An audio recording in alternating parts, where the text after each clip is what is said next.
Yo, dog, Kenny Boucher here, next level painting. And we're just gonna jump right into it today with Mantic, Holiday, Hellboy on deck. I'm the only one in the world, I believe, outside of Angel Heraldus, who has this model in hand at this moment in time.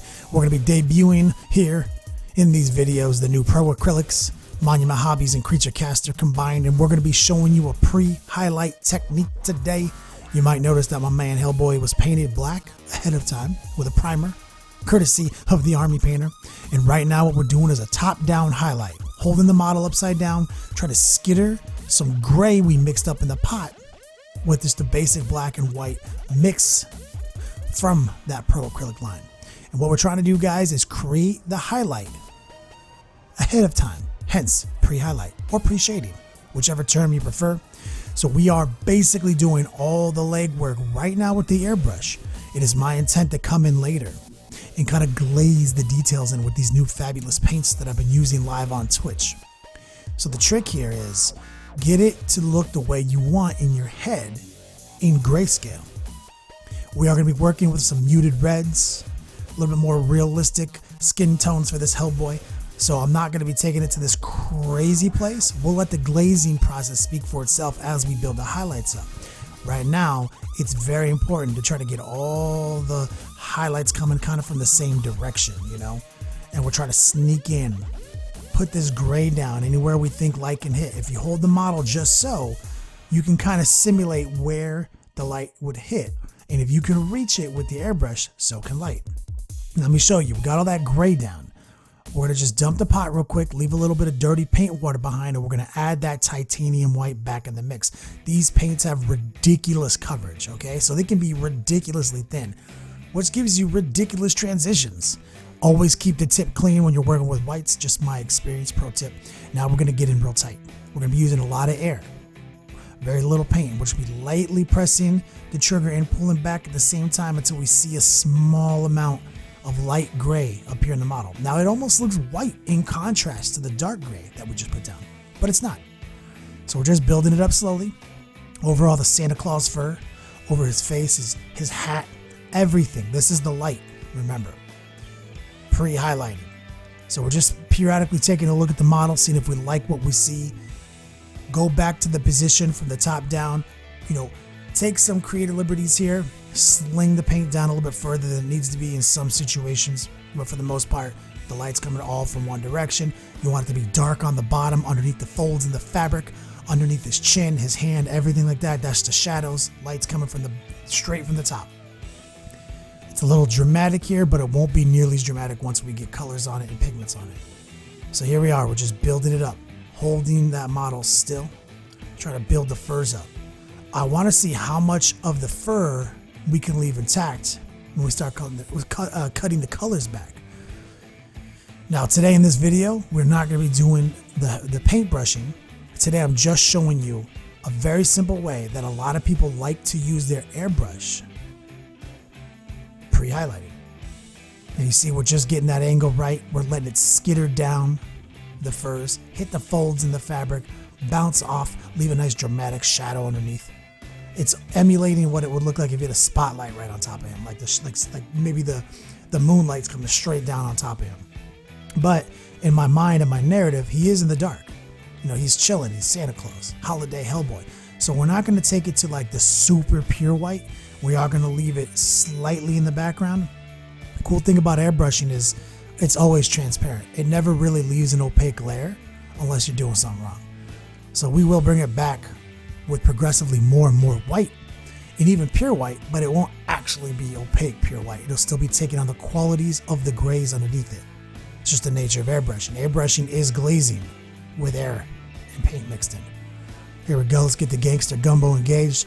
See, that looks like it's pure white, but only in contrast to what we're doing. It's not actually white yet. It's still very light gray, ghost gray. We're doing another round of highlights, building it up. Like I said, it's by nature transparent because it's coming through the airbrush. It's very thin, so it's going to take on qualities of the previous layers. It's going to blend in very naturally to them, and we're just going to keep going, building it up letting it be kind of extreme, maybe a little abrupt in certain areas. We think the light would hit straight down. But at the end of the day, as this type of paint dries, it becomes a little bit more opaque, a little bit faded into the background. It always looks 10 times more vibrant as you're laying it down. It's the nature of airbrushing. When paint is wet, it's brighter. So we'll just keep doing it over and over again. Very light, very patient coats. It's kind of doing the same thing multiple times here until we get it to exactly the right value that we want it to be at, the right brightness level. And then don't be afraid, once you have it down, to introduce a little bit more pure white. You know, that's the next level painting system. If you started with black, we're going to take that black, mix it with white. Then we're going to take progressively more black out of the mix and more white in the mix. We're never going to go jump straight from black to white. It will always look horrible. Pro tip. So now we're building it up. Round 2, round 3, round 4, round 5. You see now that top down straight from the head. It's all about moving the model, getting the right position, holding these extreme angles, trying to keep the cone of your airbrush locked in. Try to just let it skip around the edges and get those highlights. Now here's the final pass. This is pure white. We mixed all that shit out of our pot. A couple drops of this titanium white, Vallejo flow improver. Mix it down, stir it up, get the gangster gumbo, pure white. And even though it's pure white, like I said, it's not opaque. You can see it hit that paper. Look how not opaque it is. So even though it looks pure white as it hits the model, as it dries, it'll be closer to what you see on the paper up there. You see a drop of white right next to it. In contrast, that's an opaque drop of white paint from the pot. The other one is what the airbrush does. Very important to remember that. Airbrushing is a subtle process. And when used in a pre-highlighting spectrum, you get some very natural colors. Very muted, but real natural. You see a lot of the top painters in the industry pretty much exclusively work in the pre-highlight situation, where sometimes you see, I like to just say, hey, like, let's fucking go dark ass red, bright ass red. It makes a little orange in there, airbrush it all up. You know, that's not what we're doing today for this video. I want to show you guys a pretty fun technique. I want to combo it off with the paintbrush. So as we move forward in this project, you guys might be wondering, when are we going to do the paintbrushing? Well, I hate to sound like a broken record, but all that hot tech goes down on Twitch live twice a week. We're going to be definitely laying down some clutch glazing. Now, obviously, if you are a patron and you subscribe to my Patreon page, you get every Twitch VOD we do VIP access, commercial free, because Twitch does delete VODs over time. That's a twofer right there. Now, as we build up these highlights, take them to their most extreme, you can see exactly the vision take hold, where he's got maybe a light source above him, shining its light down on him. And now you can see my goal here is to glaze in a nice crimson, dark red on the Santa uniform right there, 101. I'm probably going to use this color right here. I've already played with this color, burnt red from Pro Acrylic. It's amazing. But obviously the skin of Hellboy is a different color red. So this model presents some interesting challenges, kind of red on red separated by whites. So all of his natural reds, there's this amazing color right here. There's that straight pyro red. I don't know how to pronounce it, but it's amazing. We got light umber, and I'm kind of envisioning glazing the light umber in kind of in the sack, the gloves, that kind of some random details. Work our way up probably to some yellows and some interesting other colors, but this line of paints has so many pigments that you could just mix together and go nuts. Now I am thinking that we're gonna glaze some ivories into the Santa fur, that white fur.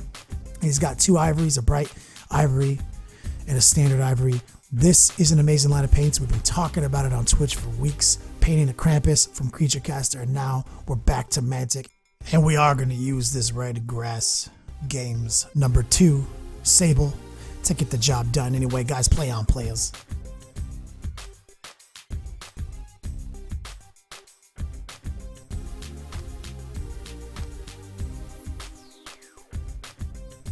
If you like these tutorials, check out Next Level Painting on Patreon. Become a patron of the arts today. We offer early and exclusive access to our videos and a rewards program for different pledge levels. Patreon is PayPal and credit card secure, so you don't have to worry about that. We use 100% of the money to improve our process.